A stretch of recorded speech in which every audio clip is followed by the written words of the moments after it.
all of you in a good condition. Okay, my student, welcome to the English class with me, Julhafni Marija. Anak-anak sekalian, Ibu tanya, adakah di antara kalian yang suka memasak? Pasti ada yang jawab ya dan ada yang jawab tidak.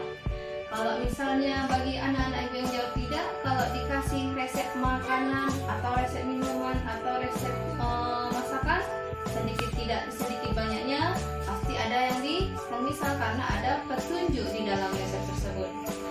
Anak-anakku sekalian, ternyata resep makanan, resep minuman, dan resep masakan tersebut termasuk dalam sebuah teks. Teks apa itu? Teks prosedur atau prosedur teks. Jadi hari ini anak-anakku sekalian kita akan mempelajari yang namanya prosedur teks atau teks prosedur. Yang pertama, pengertiannya. Pengertian daripada teks prosedur adalah prosedur text is a text that gives us instruction on how to do or make something.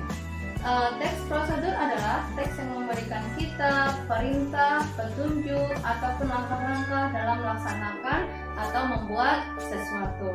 Contohnya apa? Contohnya dalam pertama, resepi. Apa itu resepi? Resep makanan. Yang kedua, manual instruction. Apa saja itu? Petunjuk-petunjuk manual. Petunjuk menggunakan HP, petunjuk menggunakan laptop, dan lain-lain sebagainya. Bahkan instruksi ataupun tutorial game itu termasuk dalam procedural text. Oke, itu mengenai pengertiannya. Yang kedua, tujuan daripada procedural text atau the purpose of the procedural text. Apa tujuannya?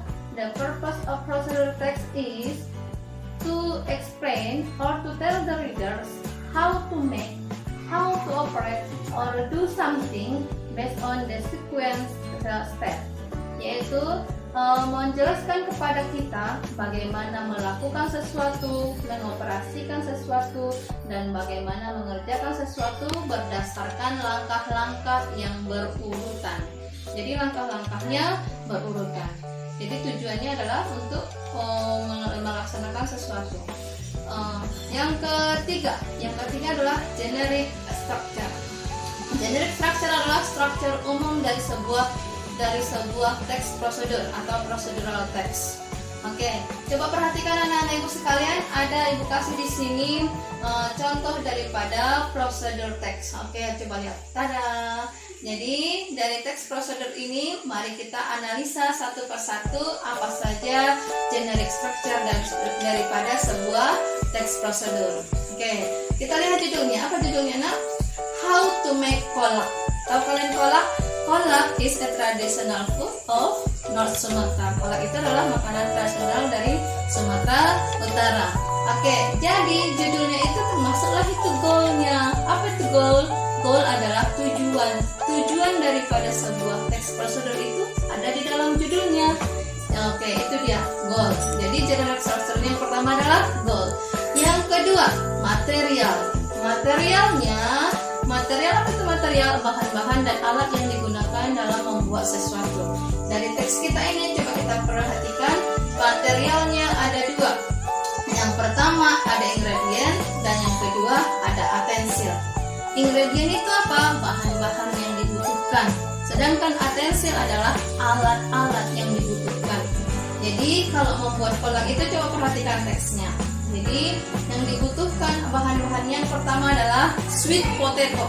Apa itu sweet potato? Sweet manis, potato kentang. Sweet potato apa? Bukan kentang manis, tapi sweet potato adalah ubi jalar. Jadi kolak kita ini kolak yang terbuat daripada ubi jalar. Yang kedua ada coconut milk. Apa itu coconut milk? Coconut milk adalah santan. Yang ketiga brown sugar. Apa itu brown sugar? Gula aren. Dan yang keempat adalah a pinch of salt, sejumput garam. Dan yang terakhir tentu kita butuh water. Itu dia bahannya. Dan selanjutnya ada dia utensil. Utensil adalah alat-alat yang dibutuhkan. Alat beda dengan bahan. Apa saja alatnya? Yang pertama cutting board, papan talenan, papan untuk memotong. Jadi biasa disebut dengan talenan. Yang kedua pot. Apa itu pot? Panci. Dan yang terakhir adalah knife. Knife adalah pisau. Jadi itu dia material di dalam teks ini ada dua, ada the ingredient, ada adverb.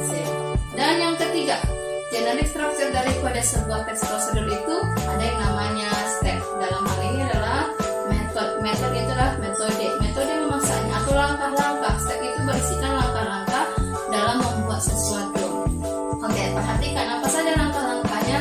Dimulai dari peel, mengupas, mencuci ubi jalarnya, selanjutnya santan, gula, dan garamnya itu kita aduk bersama. Setelah gulanya larut, kita masukkan ubi jalarnya, dan yang terakhir kalau sudah misalnya semua tercampur dengan rata, dan kita sajikan dalam keadaan hangat. Serve in hot.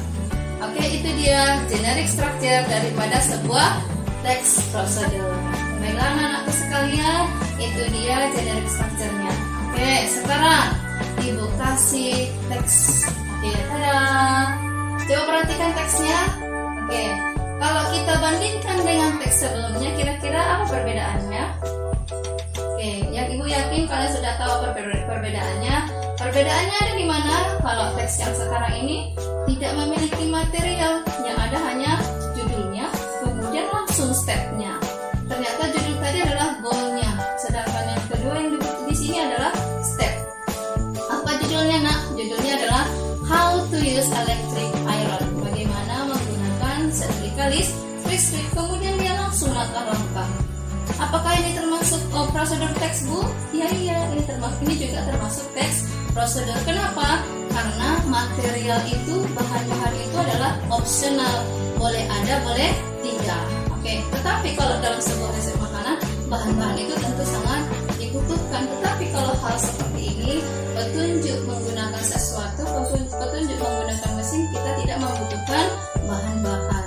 Oke, itulah pelajaran kita pada pagi hari ini. Ibu harap kalian bisa memahaminya. Baiklah, untuk mempertajam pemahaman kalian mengenai materi yang sudah Ibu ajarkan pada hari ini, Ibu sediakan tugasnya di dalam link berikut. Dan silakan nanti klik linknya, Ibu bagikan linknya.